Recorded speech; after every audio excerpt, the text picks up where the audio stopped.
روزہ، تو آپ کو معلوم ہے کہ رمضان کے روزے فرض ہیں. جو بھی شخص رمضان کا مہینہ پائے اسے چاہیے کہ اس کے روزے رکھے. اگر اس میں بیمار ہو یا سفر پر ہو تو پھر بھی گنتی پوری کرنی ہے بعد میں. ہاں کوئی ایسا ہی آدمی ہو کہ جو بالکل شیخ فانی ہو، جس کے لیے ممکن ہی نہ ہو، تو وہ پھر ایک آدمی کا کھانا کھلائے، روزہ رکھوائے اور افطار کروائے، اس کے لیے گنجائش ہے. باقی ہر شخص پر فرض ہے. یہاں جو ہے روزوں کے بارے میں یہاں کوئی نہیں ہے، واجب نہیں ہے کوئی بھی. یہاں پر آئیے تو یہاں عاشورہ، عرفہ اور 3 روزے ہر ماہ، ان کے بارے میں ترغیب بھی ہے، تشویق بھی ہے، فضیلت ہے اور خود مستقل عمل.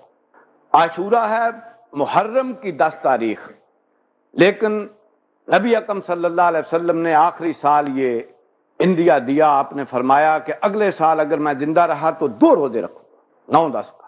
کیوں؟ یہ اصل میں عاشورے کا روزہ جو ہے یہ آپ نے اختیار کیا مدینے میں آ کر یہود کی اتباع میں. یہود یہ روزہ رکھتے تھے. آپ نے پوچھا بھائی کیوں رکھتے ہو؟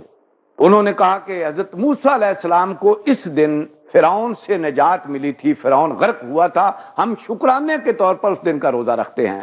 تو آپ نے فرمایا ہم تم سے زیادہ حقدار ہیں موسیٰ کے، اس لیے ہم بھی روزہ رکھیں. لیکن لاسٹ سال جو ہے یہ آپ نے خواہش ظاہر کی کہ ان سے علیحدگی بھی ہو جائے، ان کے ساتھ مماثلت نہ رہے، اگلے سال ہم 2 روزے رکھیں. اس لیے 9-10 ہے، اور اگر 9 رہ جائے تو 10-11، یعنی 2 ملانے ہیں اس کے ساتھ، 2 کی گنتی ہے.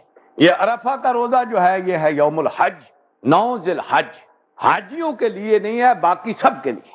اور یہ 3 روزے جو ہیں یہ اصل میں بہتر جو ہیں وہ ایام بیز ہیں، 13، 14 اور 15 ہر ماہ. چاند کی 13، 14 اور 15 بیز کہتے ہیں سفیدی کو. تو یہ وہ ہے کہ جس دن پوری رات جو ہے وہ روشن ہوتی ہے، تو یہ ایام بیز کہلاتے ہیں. پہلے یہی روزے فرض ہوئے تھے شروع میں، جن کے بارے میں ہے ایام معدودات، کہ گنتی کے دن ہیں. یہ ہر ماہ 3 روزے فرض تھے. پھر رمضان کے روزے آنے کے بعد یہ نفلی بن گئے. لیکن نبی اکرم صلی اللہ علیہ وسلم کا مستقل عمل ہے.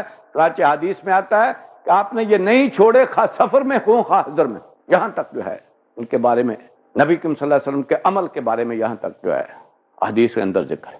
اور اس کے بارے میں آپ نے فرمایا جو یہ 3 روزے ہر ماہ رکھ لے، گویا اس نے پورے جو ہے سال کے روزے رکھ لے. رمضان کے روزے رکھ لے اور ہر ماہ 3 روزے رکھ لے، اس نے گویا پورے سال کے روزے رکھے.